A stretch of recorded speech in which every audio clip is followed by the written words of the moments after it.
Hello and welcome back to New Rockstars. I'm Jessica Clemons and we're still all riding that high from across the Spider-Verse. All those Spideys? Oh, please give me more. But I don't think each of these Spider-Men will play a major role in Across the Spider-Verse, but clearly there's some like Jessica Drew, Gwen, and Miguel we'll spend more time focusing on. Then there's May, Javi, and the villain Spot that we didn't even really see in the trailer, but will also be playing prominent parts. In this character breakdown, I'll be breaking down the 10 characters we'll focus on and their functions in the movie. Spider-Man 2099, aka Miguel O'Hara, isn't necessarily a Spider-Man, more so a Spider-ish experiment. In the comics, he worked for Alchemax, which we saw in Into the Spider-Verse. He was drugged by his head honcho in charge, Tyler Stone, and in a rush to cure his newfound addiction from that potent drug, he was sabotaged by his other supervisor, Andrew Delgato, and his genetic makeup spliced with a spider, giving him enhanced reflexes, super strength, talons, fangs, and the ability to shoot webs from his arms. From Across the Spider-Verse, what we do know is that he's starting a spider force. This includes Spider-Gwen, and safe to assume Jessica Drew and Javi as well. From the end credit teaser from Into the Spider-Verse, Miguel talks with his AI, and it's safe to assume they might have built these bracelets for himself and the Spider-Force, and the Spider-Force members are the Spider-Men in the Citadel of Spideys we saw in the trailer. He's been jumping universes recruiting everyone. His AI did say you may be the first person to make an autonomous multiverse jump with his prototype bracelet that everyone seemingly has now. They must be tech savvy because he shoots these electric energy-based webs instead of his normal webs we've seen so far. As most Spideys lose their uncle, Aunt May's, Peter's, what have you, Miguel's probably lost his daughter, who we see in the trailer under file 011 Gabriella. The tunnel that Miguel and Miles are also fighting on says Rapture, the name of the drug that was given to Miguel in the comics. It also has an inverted text of Alchemax at the top of the tunnel. Safe to assume his home in Nueva York, like in the comics, is sort of run by Alchemax. I think ultimately, like in the comics, Miguel's biggest obstacle and plan of attack is Alchemax, and keeping the other universes safe and fair. He's super driven and thick-headed, so safe to assume that this one goal will be his driving force for everything he does in the movie, even if it means cracking a few eggs along the way. And by eggs, I mean Miles is back. We also have Hobie Hobart from Earth 138, who was an unhoused teen turned kick-ass punk rocker anarchist Spider-Man, who, in my opinion, is the most rebellious Spidey. He was bitten by a radioactive spider made by illegal toxic waste dumping, and Spider-Punk was basically anti-establishment, against big corporations. He fought for the lower class, those forgotten and the downtrodden. He was the leader of the Spider Army, and he led his supporters to rally against his universe's President Osborn, and then he smashed his head in with a guitar. He then joined the Superior Spider-Man's army and recruited more Spideys. From Across the Spider-Verse, what we do know about Hobie is that him and Gwen have become very close friends based on interviews with Lord and Miller, and it makes Miles a little jealous. From what we know in the comics and Miguel's history,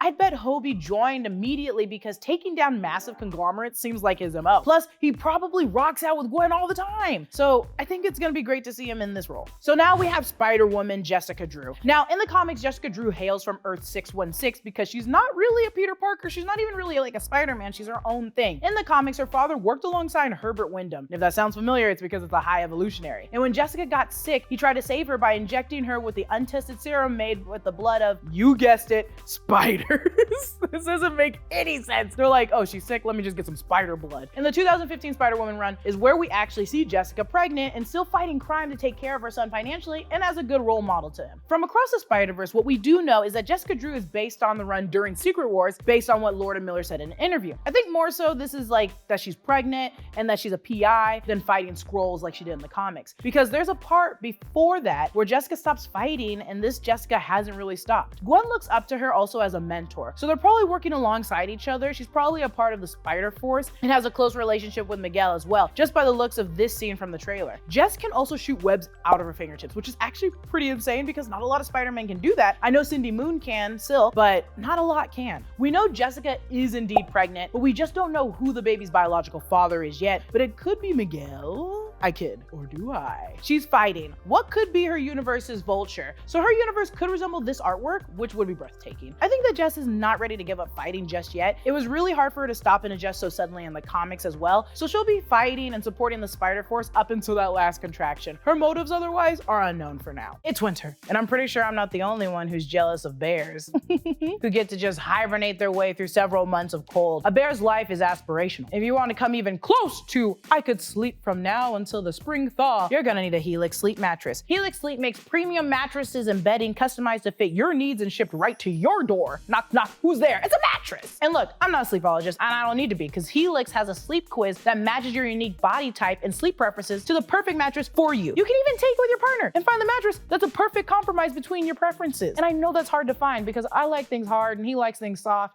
Context. I took the quiz. I wanted a medium firm mattress with lumbar support that sleeps cool, and I got matched with the Dusk Luxe Helix mattress.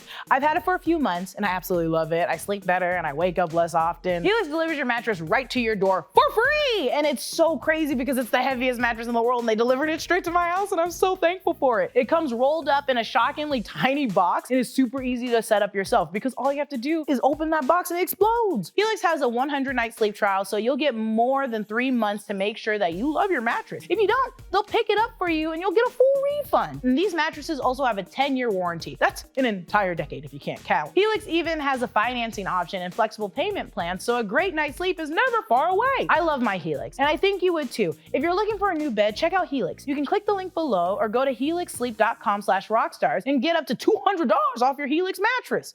Wow. Pavitra Pravakar, aka the Spider-Man from India of Earth 50101, who moves to Mumbai with his uncle, when he later runs into an ancient yogi that gives him the powers of a spider to protect others and use his powers for good. He joins the army of spiders during Spider-Verse, then later the Web Warriors with Spider-Gwen and Spider-Man Noir. From Across the Spider-Verse, what we know about this character, we got a look of his universe in the first look for Across the Spider-Verse, referred to as Mumbatan. Lord and Miller said, "We're going to spend a good amount of time here. It's a whole ass reel," and we know reels are usually like 8 to 10 minutes. I think he will be another member of the Spider-Force, but he feels like the closest Spider-Man akin to Miles, and I wouldn't be surprised if they started a friendship, though Miles is not a member of the Spider-Force. We also have the Spot, aka Dr. John Owen from Earth 616. He was tasked to make a machine for Wilson Fisk that would clone the radiation levels of Cloak to mimic his powers. That's when he walked into the funky machine he made and it destroyed himself. You'd think people would learn after Dr. Manhattan, you know, he just walked in there and exploded. But anyways, though he did go in there, it gave him teleportation and multi-dimensional powers. His weakness? His spots! He needs his spots to teleport, so if he's out of spots, he's out of luck. From Across the Spider-Verse, what we know about the Spot is he will be the villain spanning the 2-part movie, so he'll probably accomplish what's needed in the first movie and then into the second one. In an interview with Total Film, Kemp Powers said, "The Spot is an interesting villain because he seems like a joke, but when you really look at his powers, there's incredible potential. His ability to open portals across dimensions sets him up perfectly for the Spider-Verse. And let's just say that the Spot and Miles are connected in surprising ways. Could this be an alternate Miles? Could this be an alternate Jefferson? We don't know what makes the two close because we haven't seen them go at it yet, but it's best to keep that noted." Not much is known about Spot except for what the producers and directors have said, so his true villainous ways are still up in the air. Ultimately, beating him shouldn't be hard for the Spideys, which is why I think there's still a bigger power here at play that we just don't know yet. I wouldn't be surprised if we see Doc Ock or Doom taking over for Alchemix and hiring the Spot. We also get Spider-Gwen, Peter B. Parker, Miles, and Mayday. Now, you know Spider-Gwen, Peter B. Parker, and Miles, so I'm not going to give them any real introduction, but we're going to talk about what they're going to be doing in this movie. From Across the Spider-Verse, what we do know is they mentioned that Gwen was invited to join the Spider-Force while Miles was not. They also add, long-distance relationships are tough, especially across universes, so just don't expect this relationship to be on solid ground, which I think is a good note. There will ultimately be a lot of heartbreak in this movie. In an interview with Total Film director Kemp Powers also said, "The unique dilemma of being Gwen Stacy. She's a vigilante seen as responsible for the death of her world's Peter Parker. The cop in charge of tracking her down is her father." This sort of follows her Edge of Spider-Verse Spider-Gwen run, where she has to face off with her dad, who thought the exact same thing. Peter B. Parker now has a baby and rekindled his love with MJ, and we've seen Mayday Parker because they just released some photos of her, and she does have Spidey powers. This Miles Morales is much more prepared than the Miles we saw in the first movie, but could that newfound confidence be going straight to his head? I think it's good to note because